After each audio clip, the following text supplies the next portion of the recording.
सोने की चिड़िया। एक नगर में राजा भीमसेन राज करते थे। उनके एक प्यारी सी राजकुमारी थी, ब्रजबाला। राजा अपनी बेटी से बहुत प्यार करते थे। एक दिन वे अपने महल के बाग में घूम रहे थे। तभी उन्हें एक चिड़िया दिखाई दी।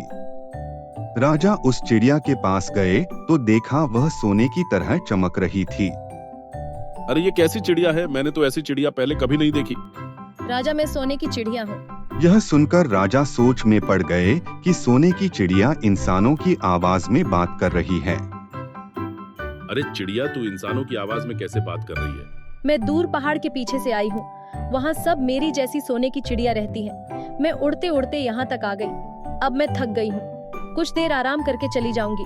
रुको चिड़िया, क्या तुम मेरे महल में रह सकती हो? मेरी बेटी तुम्हें देखकर बहुत खुश हो जाएगी। ठीक है, लेकिन मेरी एक शर्त है। जब तक मेरा मन करेगा मैं यहाँ रहूंगी। जब मैं जाना चाहूंगी मुझे जाने दोगे? राजा मान जाता है। वह अपनी उंगली पर बैठाकर उस सोने की चिड़िया को अपनी बेटी ब्रजबाला को देता है। ब्रजबाला उसे देखकर बहुत खुश होती है। ब्रजबाला उस चिड़िया को बहुत प्यार से रखने लगती है। दोनों बहुत देर तक बात करती रहती थीं। इसी तरह कुछ दिन बीत गए। एक दिन चिड़िया रो रही थी। क्या हुआ चिड़िया रानी, तुम रो क्यों रही हो? मुझे अपने घर वालों की याद आ रही है। अब मैं जाना चाहती हूँ। यह सुनकर ब्रजबाला अपने पिता के पास गई, उसे सारी बात बताई। पिताजी, इसे रोक लो, मैं इसके बिना नहीं रह सकती। राजा अपनी बेटी की बातों में आ गया। उसने चिड़िया से रुकने के लिए कहा, लेकिन वह नहीं मानी। उसने राजा को उसका वचन याद दिलाया। मैं अपनी बेटी की खुशी के लिए कुछ भी कर सकता हूँ। अगर तुम अपनी मर्जी से नहीं रुकी तो मैं तुम्हें पिंजरे में कैद कर लूंगा। तुमने वचन दिया था, अब तुम अपने वचन से मुकर रहे हो। अब मैं यहाँ एक पल भी नहीं रुक सकती। चिड़िया उड़कर चली गई। राजा उसे पकड़ न सका। यह देखकर ब्रजबाला बेहोश हो गई। राजवैद्य को बुलाया गया। बहुत मुश्किल से ब्रजबाला को होश आया, लेकिन वह न किसी से बात कर रही थी न कुछ खा रही थी। यह देखकर राजा बहुत परेशान हो गया।